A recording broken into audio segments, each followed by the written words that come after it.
BB ન્યૂઝમાં આપનું સ્વાગત છે। હું છું શહાના સેઠવાલા। વડોદરા શહેરના ન્યાય મંદિર મદન ઝાપા સાયકલ બજાર વિસ્તારમાં છેલ્લા ઘણા સમયથી દુકાનદારો દ્વારા ફૂટપાથ ઉપર સાયકલ સહિતના દબાણો કરવામાં આવી રહ્યા છે, જેથી પાલિકા તરફથી દુકાનદારોને અવારનવાર સૂચનાઓ આપવા છતાં દુકાનદારો દબાણો કરતા હતા। પરિણામે જાહેર રસ્તા ઉપરથી પસાર થતા અનેક રાહદારીઓ અને વાહન ચાલકોને અનેક મુશ્કેલીઓ પડતી હતી। તેને લઈ આજરોજ પાલિકાની દબાણ શાખાના અધિકારીઓએ પોલીસની મદદથી દબાણો દૂર કરવાની કામગીરી હાથ ધરવામાં આવી હતી। આ સમય દરમિયાન પાલિકાના કર્મચારીઓ અને દુકાનદારો વચ્ચે દબાણોના મુદ્દે રકઝકના દ્રશ્યો અમારા કેમેરામાં કેદ થયા હતા। રિપોર્ટ પઠાણ રહીમ ખાન।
વેપારીઓને અવારનવાર સૂચનાઓ આપવામાં આવેલી છે, લેખિત સૂચના પણ આપવામાં આવી છે।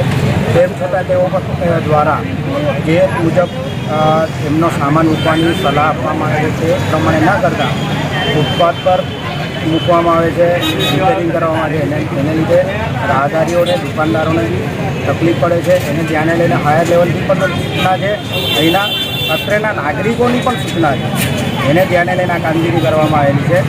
અને સાયકલો ઉપરાંત આ વિસ્તારની લારીઓ પણ જે રોડ પર છે એ પોલીસ ડિપાર્ટમેન્ટ અને ટ્રાફિક તેમજ બોર્ડના કર્મચારીઓ અને દબાણ શાખાની ટીમને સાથે રાખીને કામગીરી હાથ ધરવામાં આવી છે। શું જપ્ત કરવામાં આવે છે? કેટલી સાયકલો અને કેટલી સાયકલો 5-6 જેટલી સાયકલો છે, ટાયરો છે અને લારીઓ હાલમાં જપ્ત લીધેલી છે, એ અત્યારે ચડાય છે।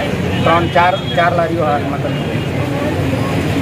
ઘંટી છે તેમને ક્લિક કરો જેથી અપડેટ ન્યૂઝ તમારા સુધી પહોંચી શકે।